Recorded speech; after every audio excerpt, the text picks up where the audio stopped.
this burden or to be destroyed by it. That is the idea behind a rebellion.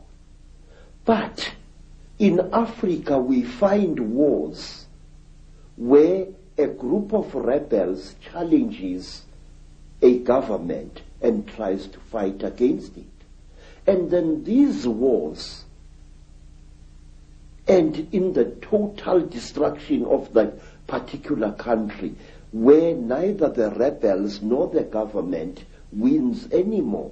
And why? Because you find this force of rebels facing the government, and all of a sudden the rebel army splits into little factions which start fighting each other and not the real enemy, and soon it becomes a situation where everybody is fighting everybody else and the whole thing is getting nowhere. I say that these wars which are destroying Africa this way are orchestrated by forces from outside Africa. Our people need development. Our people need peace in Africa. We are basically a peaceful people. We are not warlike. Don't let historians tell you a lot of rubbish. Africa is not perceived by the people outside her as she really is. One, my people are Zulus, a tribe famous for warrior exploits for many, many years now. But wait, do you know, sir, that Zulu people actually hated war and didn't love it as historians would have you believe? We Zulu people call war impi, I-M-P-I, and we call evil imbi or ububi.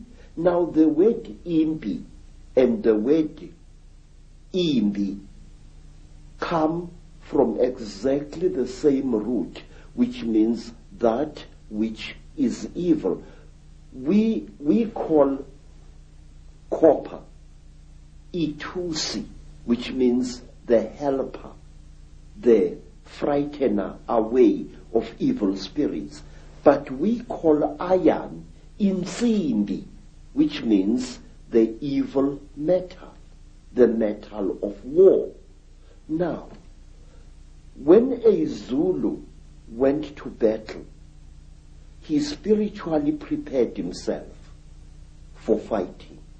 But when he came back from battle, a Zulu would undergo a ceremony of purification, a very, very painful ritual, which lasted for some 7 days before he was even allowed to touch his wife. But wait for this. In England,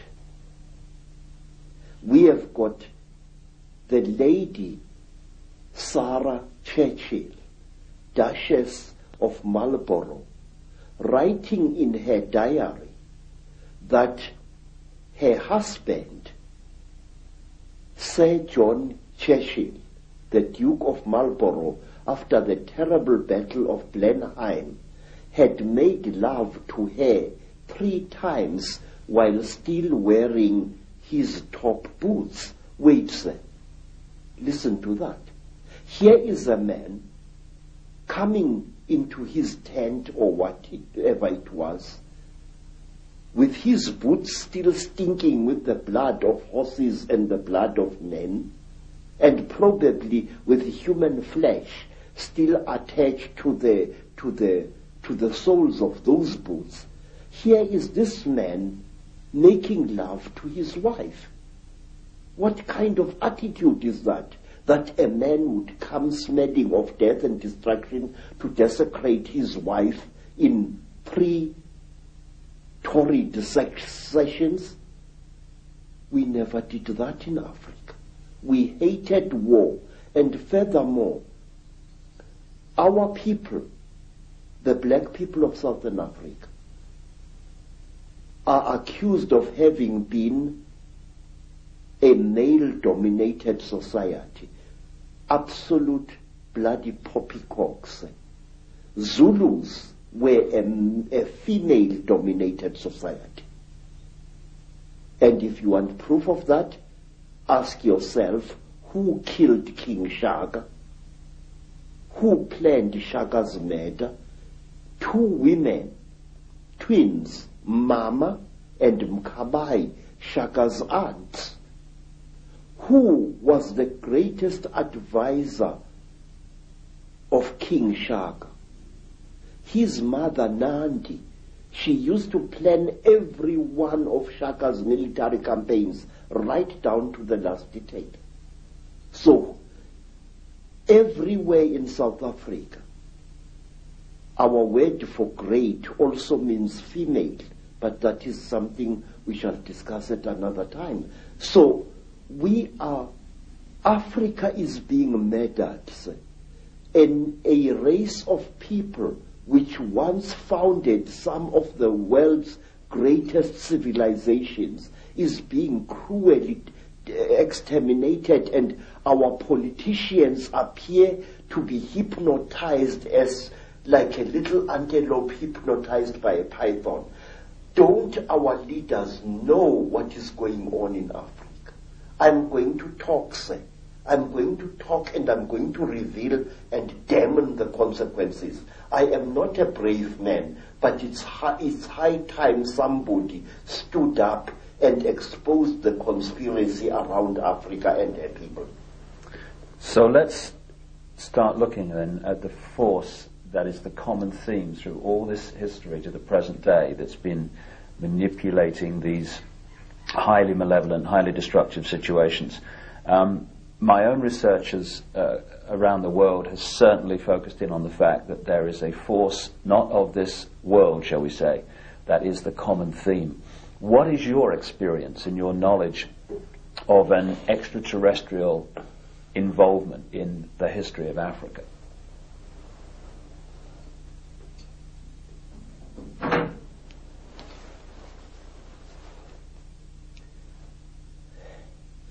One of the most secret stories that was revealed to me, sir, is about these beings. This story was revealed to me first in Barotsident, then in the country today called Rwanda, once known as Rwanda Urundi. Then I learned about this story at that time on the foothills of Mount Kilimanjaro. This is the story, a story you find throughout Africa. There was once a time when the blue sky was invisible, when the whole world was covered with mist, when you could not see the sun as it is now. You only saw it as a splash of white light moving slowly across the sky. At that time, there was an eternal drizzle every day of the year. At that time, people could not see the stars. People only saw the trees growing, trees which were very, very big. There was no desert at that time, only jungle everywhere where you went. At that time, sir, people were what we call in Zulu, ngubili. A human being was both male and female in one body. And out of the sky, one day, came terrible objects,